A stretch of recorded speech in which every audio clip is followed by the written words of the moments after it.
Hola a todos, bienvenidos. Vamos a ver hoy la última clase de campos escalares y consiste en dos cosas, regla de la cadena y función implícita. Así que vamos con lo primero. Regla de la cadena. Vamos a inventar así rápidamente algún ejemplo. Supongamos que f de xy es x por y al cuadrado. Y después x en realidad depende de u y b y es u más b. Y depende de b y es coseno de b, por decir algo. Entonces, ¿qué relaciones tenemos entre estas variables? O sea, si yo consigo un valor de b y un valor de u, me puedo conseguir un valor de x por esto de acá. ¿Sí? X depende de u y b. Acá voy a dibujar un arbolito de las relaciones funcionales entre cada una de estas variables. Después, con ese valor de b que ya tenía, también puedo formarme un y. Esto responde a esto de acá. Si yo sé b, calculo su coseno y me quedo con el y correspondiente. Y finalmente, por esto de acá, si tengo un f, un x y un y, que ahora los tengo porque a partir del u y el b los calculé, puedo entonces llegar a f. Esto de acá, no, casi. Esto de acá es muy importante, es algo que podemos llamar el árbol de relaciones funcionales o dependencias funcionales entre las distintas variables o funciones que tenemos en el problema. ¿Sí? Ya vamos a ver para qué nos sirve. Pero si vamos de la forma más... O sea, en conclusión, ¿cuál es la conclusión de este árbol? Que si uno tiene un valor de u y un valor de b, este es valor de b, es el mismo valor de b de acá, se consigue un x y un y, y de ese x y ese y se consigue un valor de f. Es decir, que en definitiva, f es función de x y de y. A veces se suele escribir algo de esta forma, ¿no? Perdón, no de x y de y, de u y de b. Porque si uno tiene los valores de u y b fijos, elige algunos, se puede conseguir un valor de f, siguiendo todas estas cuentitas. ¿Sí? ¿Cómo específicamente? Bueno, reescribamos las cosas en términos de lo que tenemos. Un f de un x y es esto, ¿no? Pero a su vez, la x es u más b y la y es coseno de b. Al cuadrado, bueno, pongo el cuadrado acá. Entonces, acá está claro cómo f termina siendo una función de u y de b. Es esta función de u y de b. Entonces, ¿qué se puede hacer ahora? Calcular una derivada. Por ejemplo, tengo la función f en términos de u y b. Puedo calcular una o ambas derivadas. Yo creo que me conviene... Lo dejo así. Puedo calcular una derivada con respecto a u o con respecto a b. Derivada con respecto a u es igual... o más... No sé cuál hacer. No va a cambiar mucho. Bueno, con respecto a u, ¿qué tenemos? Recordemos siempre que derivamos con respecto a u, bueno, la b la consideramos una constante Todo esto es una constante, sale afuera. Esto es una constante, su derivada es 0 y esto su derivada es 1. O sea que nos termina quedando coseno al cuadrado de b. Y la derivada con respecto a b creo que es un poquito más interesante porque tenemos un producto de dos funciones de b. Entonces, ¿cómo hacemos? La derivada de esto por esto más esto por la derivada de esto. Bien, entonces, el primer término, la derivada de esto es, este pasa a ser 0 y este pasa a ser 1, porque derivamos con respecto a b. Bueno, por el segundo término. Más la primera función, el primer factor, por la derivada del segundo. Recordemos que esto es el cuadrado de el coseno. Entonces ese cuadrado baja y queda coseno de b por, y ahora la derivada del coseno, o sea, menos seno de b. Lo voy a dejar así porque no veo motivo para simplificar por ahora. Pero, claro, básicamente lo que vimos es que si cada función, si f está definida en términos de x y de y, y ahora x e y están definidas en términos de otras cosas, y esto podría seguir, etcétera, etcétera, etcétera, uno puede, por simplemente reemplazar como hicimos acá, conseguir una expresión definitiva de la función original en términos de sus últimas variables. Y funciona. Y si queremos derivar, lo podemos hacer. Bueno, todo lo que vemos hoy se trata de no hacer eso. O de hacerlo, pero de otra forma. ¿Cómo específicamente? Vamos a usar la regla de la cadena para campos escalares. Y funciona de la siguiente forma.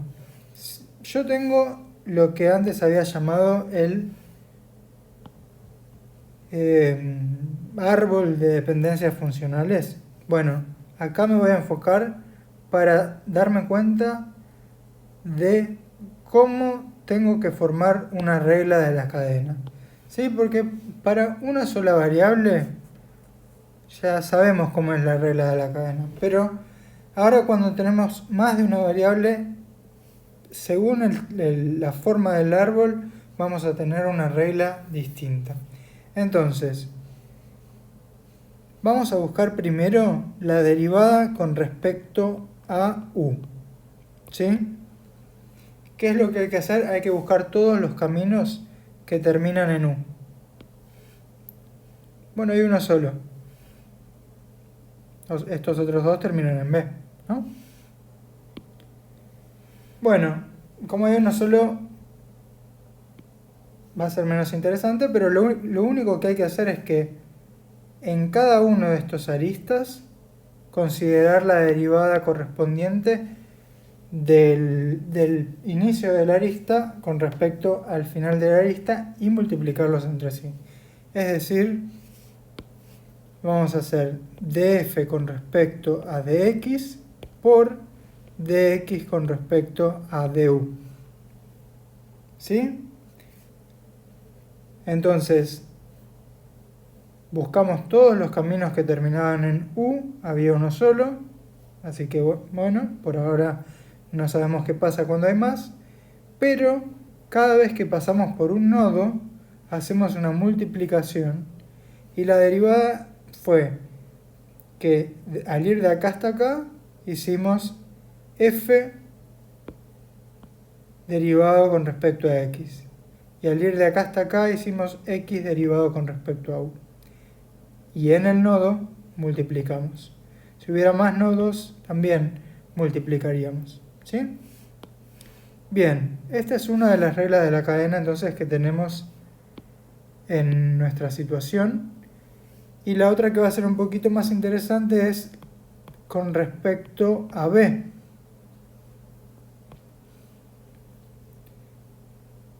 ¿Por qué? Porque ahora va a ver cuántos caminos terminan en b. Eso es lo primero en lo que hay que fijarse. Bueno, tenemos este camino, termina en B, y este camino termina en B también. Vamos a hacer lo mismo por cada uno de estos caminos. Lo mismo que hicimos recién. Es decir, para este camino vamos a calcular una derivada parcial acá y una derivada parcial acá y multiplicarlas en el nodo del medio. Y para el otro camino lo mismo, ¿ok? Entonces, para este primer camino tendríamos que hacer la derivada de f con respecto a x por la derivada de x con respecto a b, y para el otro camino hay que hacer la derivada de f con respecto a y por la derivada de y con respecto a b. Ahora una nota ya mismo sobre una cuestión, pero ¿qué se hace entre todos los caminos? Se los suma, ¿sí? Pueden tener distintas longitudes, porque esto podría seguir y depender de un z y qué sé yo, puede pasar, pero en definitiva lo que hacemos es buscar todos los caminos que terminan en la variable con respecto a la cual queremos derivar y calcular estos productos de derivadas. Cada vez que pasamos por un lugar derivamos y después multiplicamos todas esas derivadas, y finalmente si había más de un camino, bueno, sumamos todo lo que nos haya pasado en cada uno de los caminos. ¿Ok? Bueno, ¿qué cosa hay que mencionar acá? Y depende de una sola variable. ¿Cómo llamábamos a las derivadas de funciones que dependían de una sola variable? Bueno, definitivamente no derivada parcial. La llamábamos simplemente y' de b o sin b. En realidad yo todo esto lo hice sin escribir que está evaluado en ninguna parte, así que mejor para mantener el estilo no lo hago. Pero fíjense que acá no tenemos una derivada parcial, sino una derivada de las funciones que ya veníamos viendo, una derivada de una función de una variable. Bueno, ahora toda la cuestión es ver que esto realmente funciona y que nos da los mismos resultados que obtuvimos cuando simplemente reemplazamos las funciones acá. Entonces vamos a hacer eso.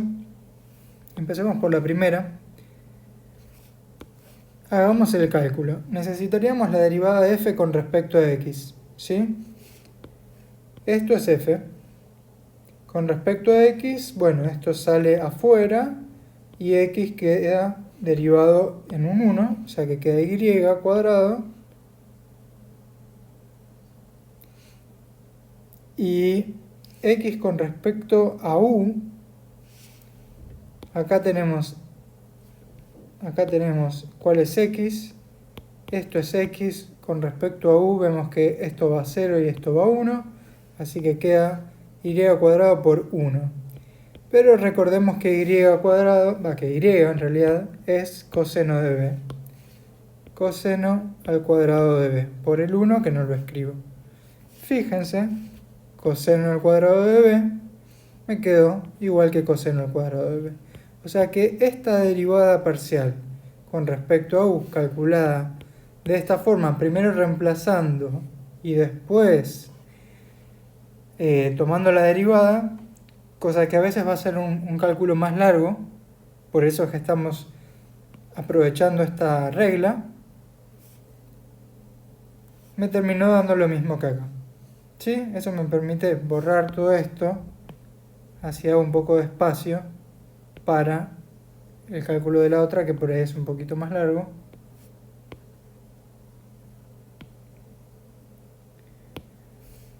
Veamos cuánto nos da, ¿no? Entonces necesitamos la derivada de f con respecto a x, ya la habíamos calculado y yo la borré, pero nos daba y cuadrado, por la derivada de x con respecto a b. De vuelta, esto es x con respecto a b da 0 más 1.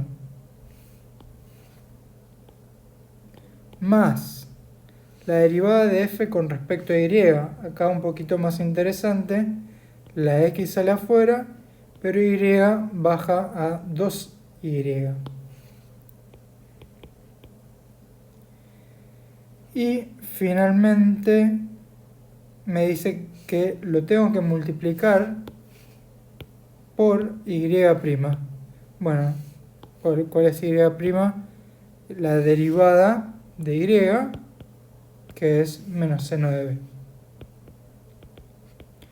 Y si ahora vuelvo, me quedaron todas las letras mezcladas, pero vuelvo a las letras finales del árbol, donde termina, ¿sí? Las hojas, que en este caso es u y b.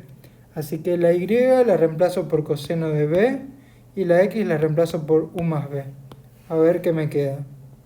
Acá como antes, coseno cuadrado de b, por 1 no lo escribo, más 2 por x siendo u más b, y y siendo coseno de b, y me queda por menos seno de b. Comparemos entonces esto de acá con esto de acá. Exactamente igual, ¿sí? Entonces, esta es la técnica de una regla de la cadena para campos escalares. Generalmente va a simplificar algunos cálculos porque es como que cuando yo considero esto simplemente por reemplazar, tengo toda la función junta y por ahí no necesito toda la función para calcular ciertas derivadas, ¿ok? Pero para la regla de la cadena, entonces primero tengo que formar un arbolito de dependencias, buscar los caminos que terminan en la variable con respecto a la cual quiero derivar, calcular derivadas parciales según cada uno de los aristas, multiplicando en los nodos por los que paso. Bueno, acá ya terminé, pero si hubiera más, multiplicaría acá, y va a haber, ahora les dejaré tarea. Y finalmente sumando los resultados que voy obteniendo en cada uno de estos caminos. ¿Sí? Finalmente toca reemplazar por las variables definitivas. ¿Sí? Porque si no, como que no tiene mucho sentido decir cuál es la derivada con respecto a b y que aparezca una x y una y en el medio. No, todo el punto era demostrar que f era una función en definitiva de u y b, porque al tener un valor de u y b me consigo un x y un y con los valores de x e y me consigo un f, ¿sí? Pero todo esto va a depender de la forma del árbol de dependencias funcionales, que bueno, acá tengo tarea pero se las voy a dejar para después porque todavía toca ver un tema que con la regla de la cadena ya se facilita un poco. Esto es función implícita.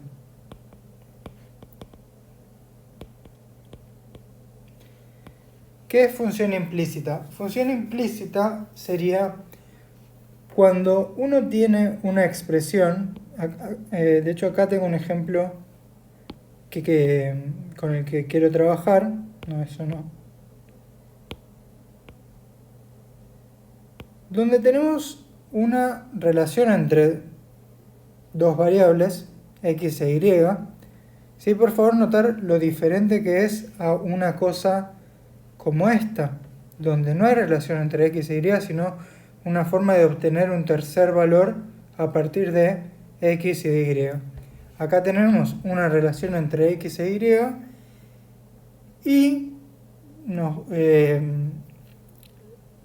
a veces esa relación es funcional, es decir, a veces para cada valor de x podemos conseguir un valor de y. Pensemos en un ejemplo un poco más pavo. Tenemos esto así. Hay una relación funcional entre x e y. ¿Por qué? Porque podemos reescribir esto como y igual menos x al cuadrado.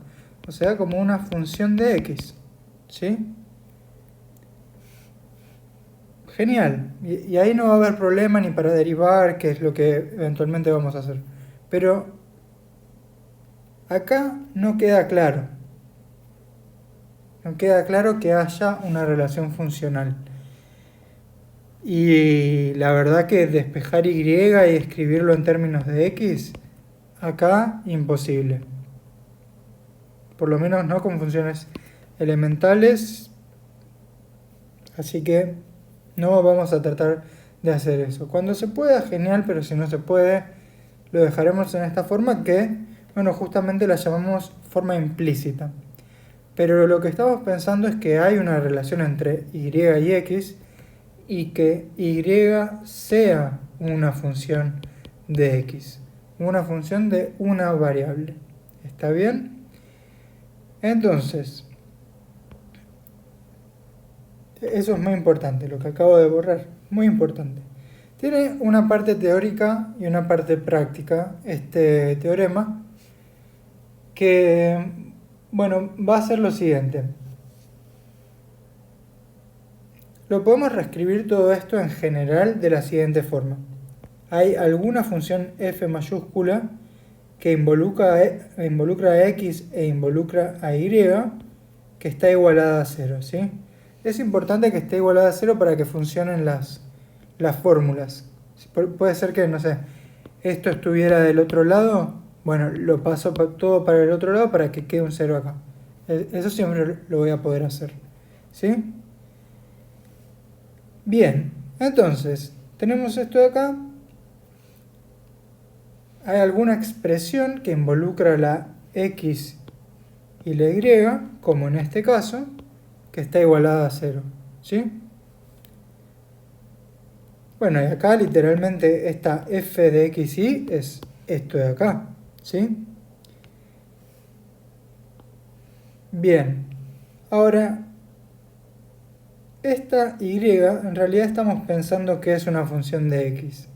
Y si hacemos lo que acabo de explicar con respecto a, a regla de la cadena, ¿qué pasa? Pasa que f depende de x y de y, pero y depende de x. Al menos eso es lo que imaginamos. O sea que yo puedo calcular la derivada de f con respecto a x porque, en definitiva, si yo tengo un valor de x, me consigo un valor de y ahora con estos dos me consigo el valor de f. ¿Sí? Entonces, usando lo que acabamos de aprender, vamos a buscar todos los caminos que terminen en x, de los cuales hay 2, y vamos a escribir, en realidad, lo que uno debiera hacer acá por una cuestión de notación es escribir f' de x, pero bueno, lo dejo así. Bueno, hay dos caminos. Entonces el primer camino es la derivada con respecto a x, derivada parcial, o sea, con respecto a su primer argumento. Y el segundo camino, y por eso lo sumo, va a ser la derivada con respecto a y por la derivada de y con respecto a x.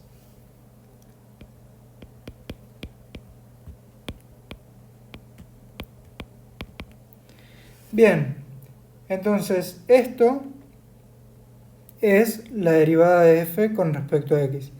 Pero a su vez, por cómo está formulado el problema,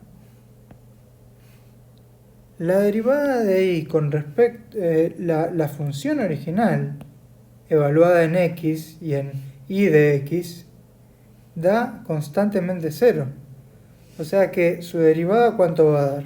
0 también. De acá hacemos un despeje y aparece la consecuencia del teorema. Paso restando este primero para allá y después divido por este. Y queda lo siguiente.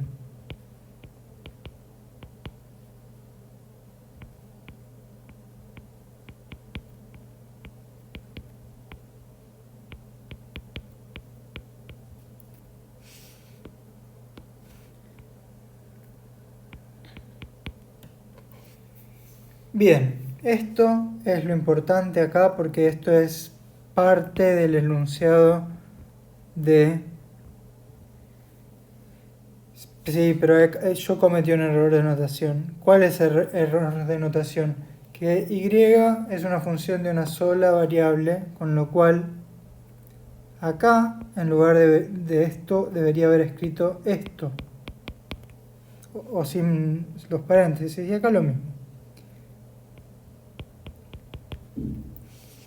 ¿Sí? Entonces, ahora sí, este es parte del enunciado del teorema de la función implícita. Vamos un poquito a visualizar la situación. ¿Sí? X al cuadrado más y al cuadrado igual a 9. Sabemos que esto nos da una circunferencia. ¿Sí? La circunferencia esta sabemos que no es una función, no es y. Marco los ejes, pero son siempre los mismos. Sabemos que no es y función de x, porque al pasar una recta vertical, vemos que en todos estos casos toca dos veces y no pasa ese test de la recta vertical que necesita para hacer una función. Sin embargo, uno puede agarrar una parte, por ejemplo, la parte de arriba, no más, y es decir, olvidándose de todo lo demás, solo nos quedamos con la parte de arriba, que se vería como algo así. Y en esa parte sí es una función, ¿sí? O sea, diríamos que localmente es una función. ¿Cuál es la condición que se tiene que cumplir para que efectivamente pase esto? Bueno, una que aparece como muy natural en el resultado del teorema. Ya voy borrando casi todo.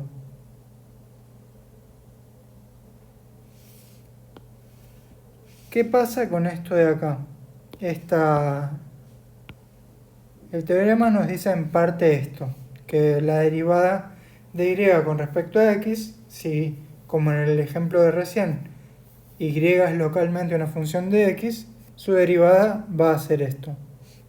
Tenemos una división. Además yo debería escribir un poco, no sé con qué color lo escribí. Bueno, no importa.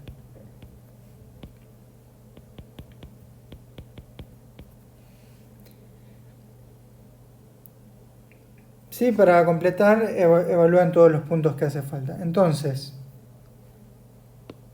ahora sí tenemos el enunciado completo. La pregunta es, ¿qué condición natural sale de este lugar, de esta fórmula? Bueno, estamos dividiendo, que el denominador sea distinto de 0. Finalmente, esa es la hipótesis que se nos pide.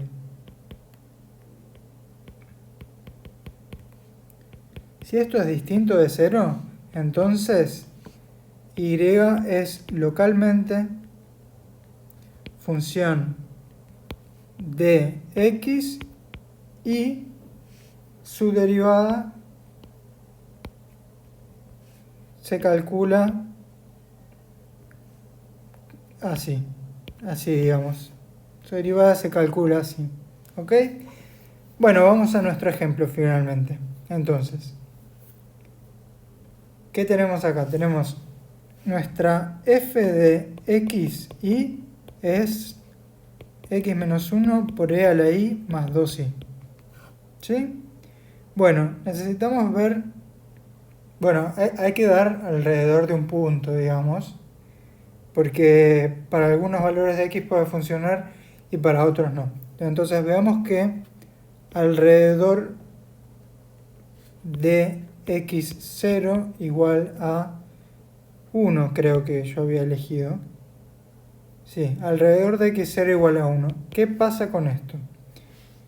Bueno, necesitamos varias cosas.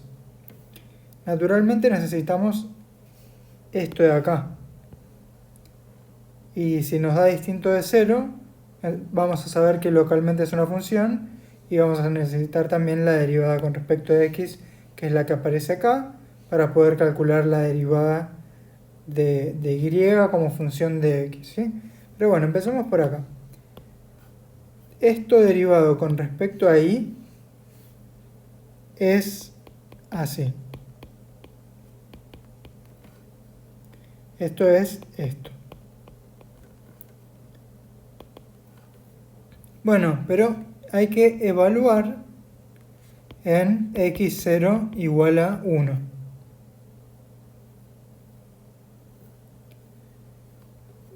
Lo que no presenta muchos problemas todavía, aunque podría, pero increíblemente no.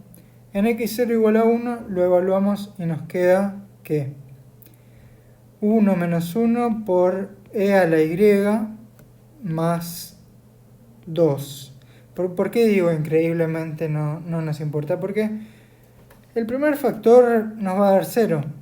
No importa cuánto sea y. No importa cuánto sea y cuando x sea 1. En realidad es importante saber cuánto es y sub 0. Pero en este caso, como está multiplicado por 0, por ahora lo ignoramos. Nos queda 2, constantemente 2, que es distinto a 0. Bien, entonces, en conclusión, tenemos esta parte teórica del teorema que se cumple, como en la tesis, la consecuencia. Y es localmente función de x, localmente cerca de este x0. Y su derivada se calcula de esta forma. Bien, vamos a calcular la derivada. Vamos a borrar un poco esto. Para la derivada necesito entonces esto de acá. Sí, básicamente después evaluarlo en donde lo tenga que evaluar. Bueno, esto derivado con respecto a x me queda e a la y. ¿Sí? Sale este sumando, se va a 0 porque estamos derivando con respecto a x. Esto sale afuera multiplicando. Y esto es 1 menos 0 al derivar. Me termina quedando e a la y. Bien, y el otro ya lo teníamos. ¿Sí? El denominador.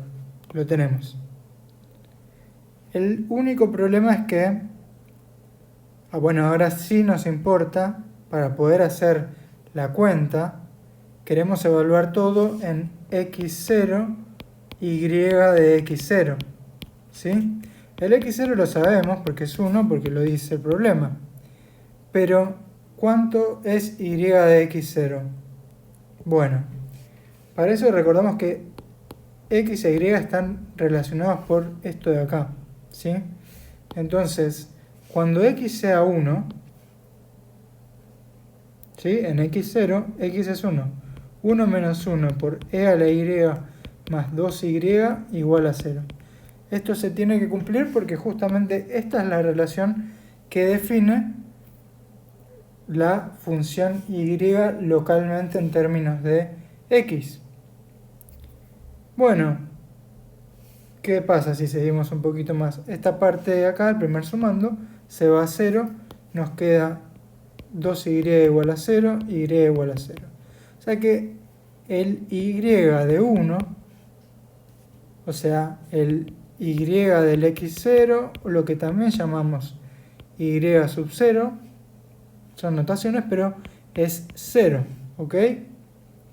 Entonces, ahora que sabemos que x es 1, porque lo decía el problema, y que ahí y es 0, después de todo este cálculo a partir de la ecuación original, podemos decir que esta función, al evaluar en el punto, que bueno, lo podemos escribir el punto ahora, el punto es el 1, 0, ¿sí?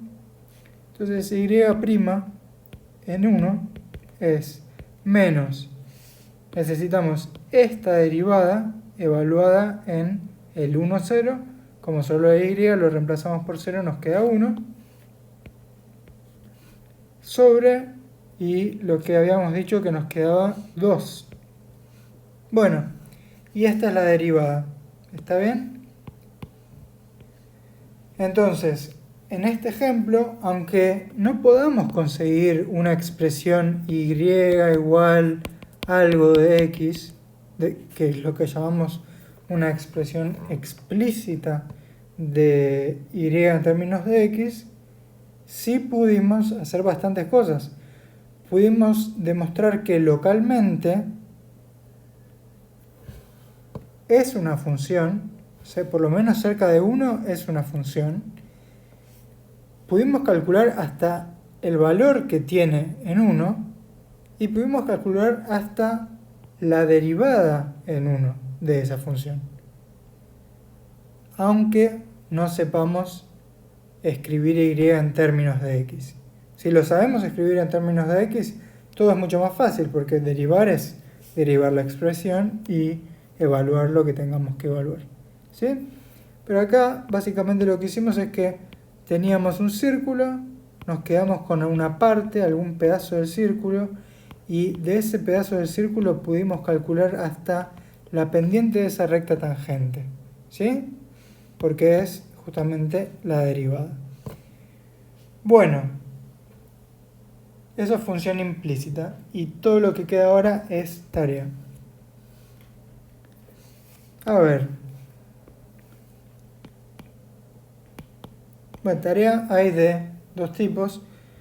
Uno de la regla de la cadena. Voy a poner regla de la cadena. Y tenemos a calcular de dos formas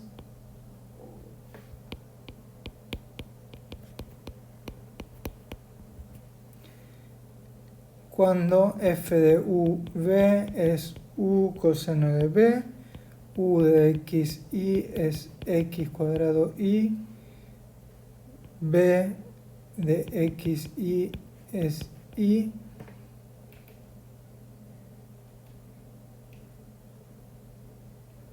bien, y b, calcular f' de t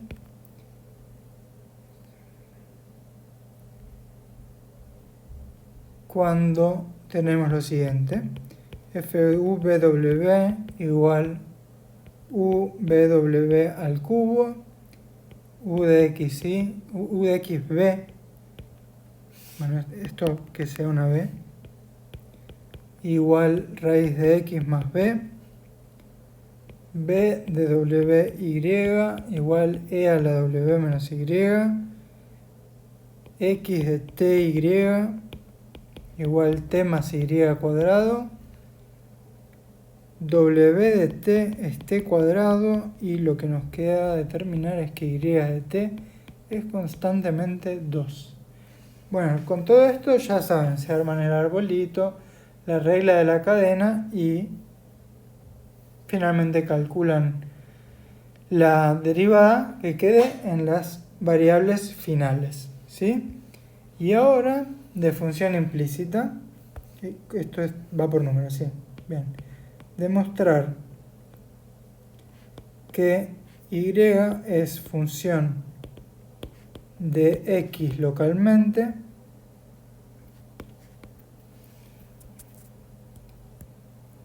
alrededor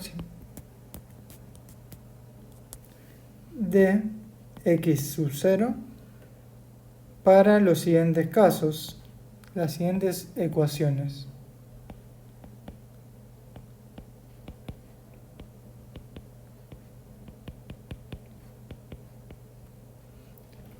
Recuerden lo que les dije, que tiene que estar todo en un lado, tiene que estar igualado a 0.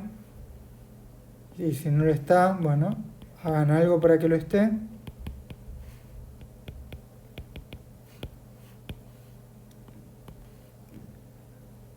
Y x al cuadrado, y este medio que ya les dije lo que pasaba. Pero bueno, no importa. Para x0 igual a 3 y también por separado para x sub 0 igual a menos 4. Bueno, 3. Calcular, obviamente, calcular las derivadas en todos los casos.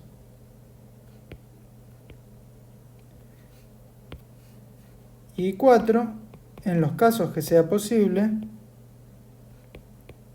que no son todos, no sé cuántos son, por ahí depende del alumno, en los casos que sea posible, despejar y y rehacer la cuenta, o sea, volver a conseguir la derivada que se pidió en el punto 3 sin usar el teorema de la función implícita. No los quiero complicar con más siglas, pero teorema de la función implícita es TFI. Y lo que les propongo, porque es algo que yo no hice y la verdad me da curiosidad, después me lo mandan si quieren. ¿Qué pasa si escribimos esto en GeoGebra? ¿Parece una función? O sea, localmente cerca del 1 seguro que sí, porque por el teorema de la función implícita, porque esto me dio distinto de 0, etc. Pero, digo, por ahí es una función en todas partes. Y una función de x, aunque no tengamos una manera de escribirlo de forma explícita. Bueno, yo no lo hice, pero ustedes me cuentan después cuando lo grafican, por ejemplo, en GeoGebra, si parece una función y de x o si por ahí no es. Bueno, con esto hemos terminado todo lo que es campos escalares. Campos escalares, ya está. Chao campos escalares. Lo que nos queda ahora es, no sé muy bien para qué lado vamos, campos vectoriales. Campos vectoriales, que es un poquito más complicado que esto. Así que bueno, nos vemos la próxima. Cualquier duda o cualquier error que hayan cometido me pueden escribir en los comentarios y nos vemos la próxima. Les mando un abrazo y que estén bien.